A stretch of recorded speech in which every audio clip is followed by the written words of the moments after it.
with diverse flora and fauna, magnificent natural landscapes, and an ecological biosphere that supports life. This wondrous planet is our earthly home.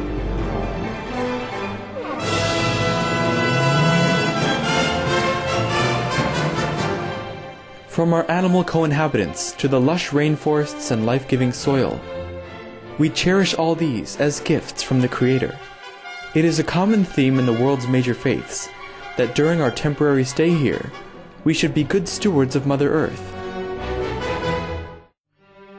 Throughout the years, Supreme Master Ching Hai has shared the message of leading a balanced life while following a spiritual path.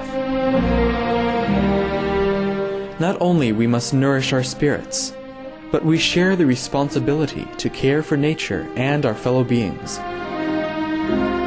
In light of recent scientific evidence stressing the grave state of our planet caused by climate change, Supreme Master Ching Hai affirms the important message she has noted for over the past 2 decades. We must be vegetarian, meaning an animal-free diet, and practice sustainable living. Today we present to you Supreme Master Ching Hai's discussion on climate change entitled Benevolent Messages from Mars, Be Virtuous and Save the Earth, via video conference with Supreme Master Television staff in Los Angeles, California, USA, on January 18, 2009.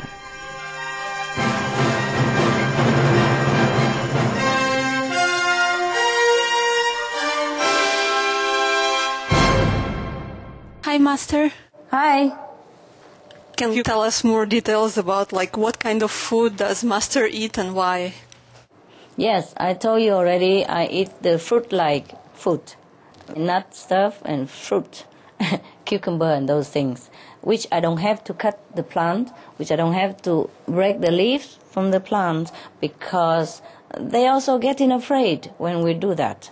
But if we take the fruit from them, they offer it free. They know the fruits are there for us. If you cut the plant, before you cut, they already get very afraid and nervous, and I don't like to cause them this feeling, yes? And if I eat it, then other people have to cut for me, yes? So for the sake of everybody, I used to cook all kind of vegetable, yes? And now I think it's a time that people should know my preferred food if they want to do the same. It's up to them. But a vegetarian is already very good, okay? The least harmful and the least karma, the least contributing to the global problem.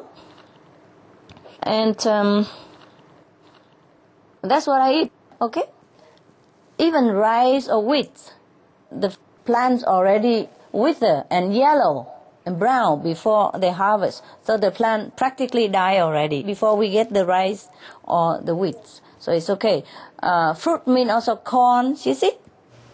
What about root vegetables, like potatoes? You can eat them. I don't eat them at the moment because I don't plant it myself. So I don't know what kind of things they're doing to the root. But if you plant yourself, for example, then you plant them on the elevated earth bed. You know, in Vietnam, I saw them do that. You see, for example, okay, if you want to plant some sweet potatoes, yeah? And you make the airy bed like that, high above the ground. So the soil is very airy, and you plant them on the high elevated bed, round after round like that. And there will be no worms to hurt. The reason I don't want root, because sometimes they dig it and they hurt the worms. And the worms are the diligent workers to till the soil, to make the soil arable, to make the soil cultivable. And then just because of that, the sacrifice, for us, and we accidentally kill them, it just hurt my heart. So I prefer to avoid it, often, before even. And now I don't eat at all, okay? It's time that I stop. I have to show people what is the preferable, yeah? What is the alternative? But if you cultivate it yourself, if I cultivate myself, yeah, on the elevated ground like that, there will be no worms in it, because the worm only go where the soil is clogged, and they dig it to make the soil more airy. So if the soil is airy, the worms, no, they don't go there. So first, you don't hurt the worm if you dig the potato. Second, you could even just pull it up. You don't even need to dig anything. Third, you can wait until the plant, like the sweet potato plants, already wither and die. There will be no more leaves, no more green leaves, nothing. It's only the, small stems left and the root underneath. Then the plant already die.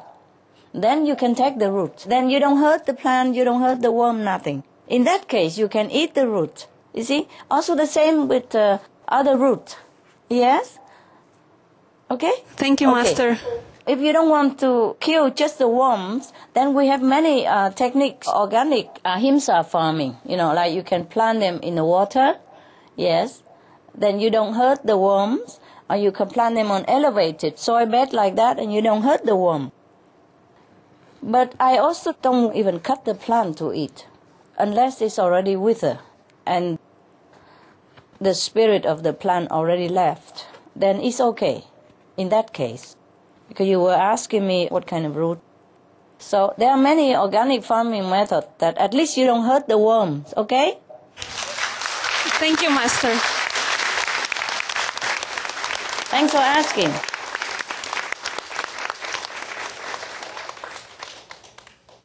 Also, many of the roots is like that. If you can wait until the green leaves or wither and die, then you can take the root.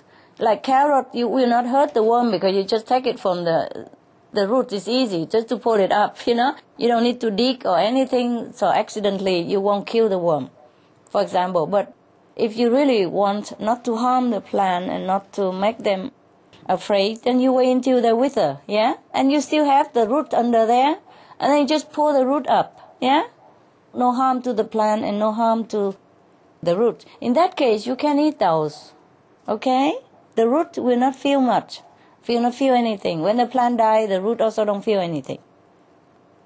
For example, if you like some herbs, and if the leaves already by wind or by some natural cause, and it broke, and fall on the ground or half broken already, then you can take them and eat, okay? In that case, there's no himsa involved at all, yes. The thing is, I don't want to cause any nervousness or anxiety to any beings, even to a plant. That's why I don't want to eat vegetable anymore. We have enough, actually, even just fruit.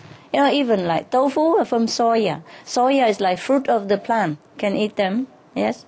Beans, all kind of thing. They are the fruit of the plant. Not just fruit like apples and orange, but beans, yeah. All kind of beans are also fruit.